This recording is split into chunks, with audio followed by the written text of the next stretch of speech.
Yes.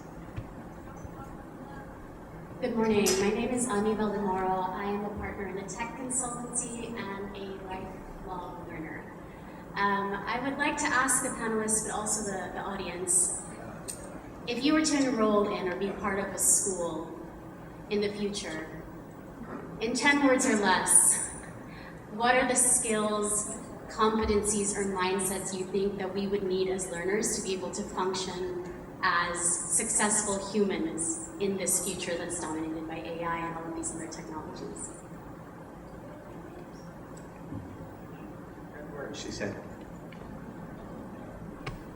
If I understand it right, what are some key qualifications that you're going to look for workers in the future? So what should we be equipping the labor market? If you could boil it down to. I don't think it's just the labor market, sorry. I'm thinking just to function successfully as humans, whether it's in the workforce or in the home, etc. Let me begin, but I'm copying somebody else, okay?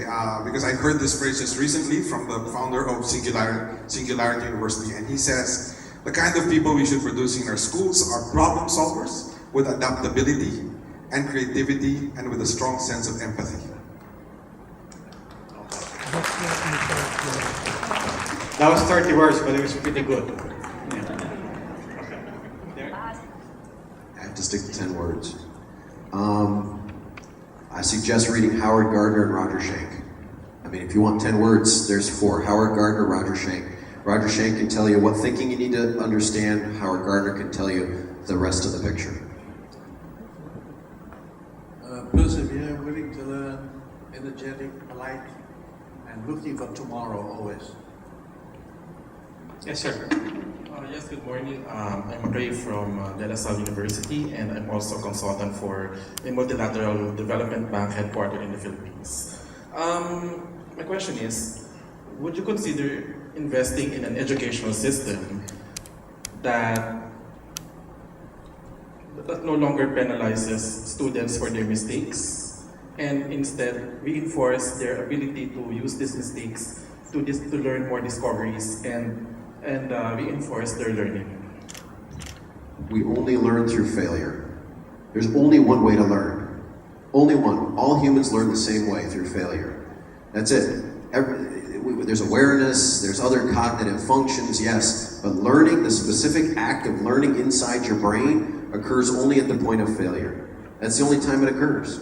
So projects, problems, cases, kids must fail to learn. School must be the safe place to fail, so they don't fail in life.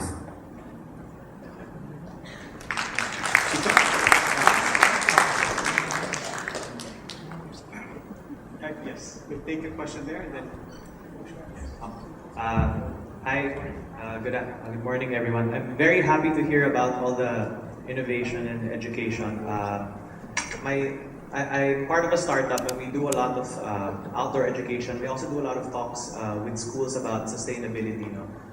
We realize today that learning about ecology and the world we live in is is something that we have to teach a lot of kids these days, how they consume, let's say, plastic, which is getting into our food sources, because it's just being polluted all around the world, and education actually could solve an issue like that. Now, I guess, on the other hand, I also see that values seems to be one of the most important, if not the most important, reason for hiring. We're hiring a couple of people, and I might be wrong, but I feel like I only want to hire because people have the right attitude. So I guess my question is there a way that, I guess the three of you being pioneers in the education industry could come up with a curriculum or something that could be shared across different learning institutions, focused on values, or let's say, I'm not sure if sustainability is content that you guys want, but something that I guess could be shared to make the work faster, because I'm with you, sir, that we don't have a lot of time and we need more people to come in, but we also need the current people in the industry to learn from you guys much faster, because it's not a problem that we can solve on our own. Thank you. Shareable values. Values are tough for me, honestly. Cognition, I get. Values are tough. No, really. I mean, family forms values, church forms values, school's only part of the equation. Training values is something that is, most psychologists will tell you it's locked in by the time before they're 12 years old. I was talking to somebody before this. It's got to happen K through 6. That's a complicated space, and people care about values. I mean, your values, my values, they're different. And it's cultural, it's societal, it's individual, it's family. That's a really messy, difficult subject. Companies care about some things like integrity and so forth like that, but different companies have different values. So I don't think there's a universal values curriculum, in my opinion. That's just my opinion. My difficulty is with it's not, I don't disagree with you, but in the Philippines, for example, in our basic education curriculum, at one point in time we wanted to teach values, we wanted to teach environment, we wanted to teach gender, we wanted to teach microfinance, we wanted to teach about the problems of Muslim Mindanao, we want to add the martial law history. There's so many things you want to add into the system. We all think it's important, but the main finding of the World Bank in the recent study on the entire education systems is you need to focus what you teach on less rather than more for them to develop the key competencies. My daughter, who was taught it, learned about the environment on her own. She didn't need to be taught it in school, but because she had the tools to continue to learn. And so I think that's what we have to focus on. We have to focus on getting the key competencies so that they can continue to learn about everything else that's important in the world, rather than to try to stuff it down their throats right away. Okay, thank you. We'll extend a bit. We'll take one question on the left, and we'll go to the actually, if you don't mind, because we're running out, we'll take these last two questions at the same time, and we'll have our panelists answer by way also of letting them have their final words. I'm CY Boon from Brunei. I've got a question related to inclusive education. There was a forum that I was privileged to be invited in Australia when I was doing my PhD. It was a national student leadership forum with 300 very privileged white kids. So I was one of the token Asians. And in that forum, we were in Canberra dialoguing with Australian national leaders and so on. And so we're broken into different groups, and there were keynote addresses that we have to listen every evening. One of the speakers was a Lebanese woman wearing a veil, and she was very articulate, gave a fantastic speech. And at the end of her speech, some of us actually stood up to give her a standing ovation. And I noticed that the facilitator of my group, a middle-aged Sydney-sider lawyer, very privileged, upper middle class, heterosexual, perhaps has a dog at home, living in an Australian suburb. He closed his eyes throughout the conversation, throughout the speech, and I asked him, I said, "Hey, Jason, are you very tired?" He said, "No, I'm not." I said, "I noticed that you close your eyes. What's going on?" He said, "I can't help, because I cannot bear myself looking at this violence." I said, "What violence?" "The violence of a woman trapped beneath a veil." And I asked him, I said, "Jason, did you ask her? Did you ask her why she chose to wear the veil?" He said, "No, I don't have to know. No, she is obviously oppressed by her religion. She did not have a choice. She was living under a patriarchal system." And I said, "What if she is a transgender, a man trapped in a woman's body? Are you going to listen to a story, or are you going to make a judgment?"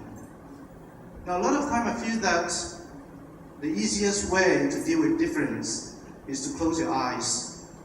It's not to deal with it. You pretend it doesn't exist. And these are inclusivism.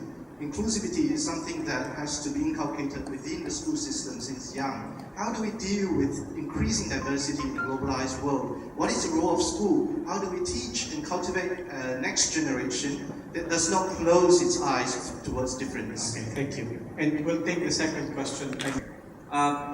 Many studies have shown that the Philippines has lagged pretty much behind even our neighbors when it comes to the STEM fields, science, technology, engineering. mathematics. I was wondering, is there any clear plan of government working with the private sector, particularly education sector, in addressing it for us to be able to prepare students for 21st century jobs? And the second question, if I may address to Mechai. You talked about the importance of values, and I agree very much with you. But I'm not sure if I understood you correctly in saying that the values are even more important than skills. I may have misunderstood you, but is that correct? Mechai. Thank you. Okay, thank you. And thank you for that, because it neatly wraps up the two questions. I think on the one hand, are we aware of, can you share any programs that you're aware of on STEM and how to raise it in the Philippines? And then by way of closing as well, question to everyone, given the global realities and the common problems on culture, on tolerance, and on inclusivity, and a more open mind in general, how do we institutionalize values, if that were even possible? So we go this way, Chito, and then Derrick, and then Mechai. Okay, I guess the answer is, Sir Joey, very quickly. System-wide, no.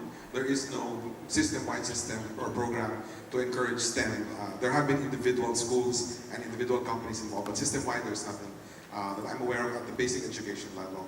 And then I guess to wrap up, including the question asked on inclusivity and values and what is the future of education, I think what we need to do is really, the problem with the way our education system in many countries, and not just the Philippines, is designed, which is ironic, it is to trap us in a mindset rather than to free us and to free the way we think.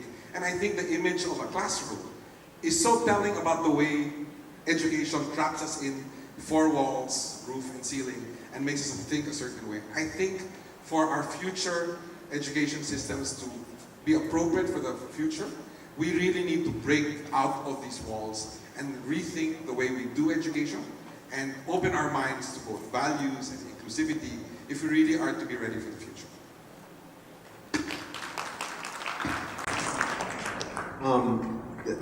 Chito's already said, I don't think there's a nationwide approach to driving STEM. I'll tell you this, if Filipinos can be so good at English, which they can be, they are, if we can take a Filipino and we can turn them around and get them thinking in English in 200 hours, they can be good at math. There's no reason that they can't. The problem is we have to get down to we have to roll up our sleeves and get down to the busy work of remediation.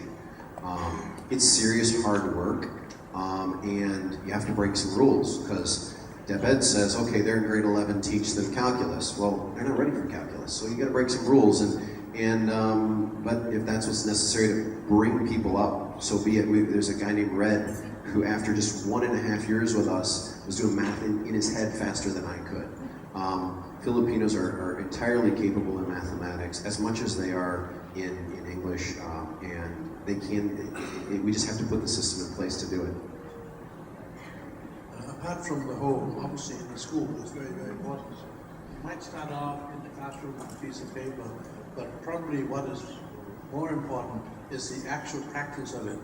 I think I showed yesterday that I had to go sit in a wheelchair to know what it's like to respect other people, to help the people who are blind to grow vegetables, who are deaf to grow vegetables, to go and help elderly people to have a source of income, to learn, to be with underprivileged people, and to go out and help the community. You can do that from learning and from being honest. As much practical experience as possible.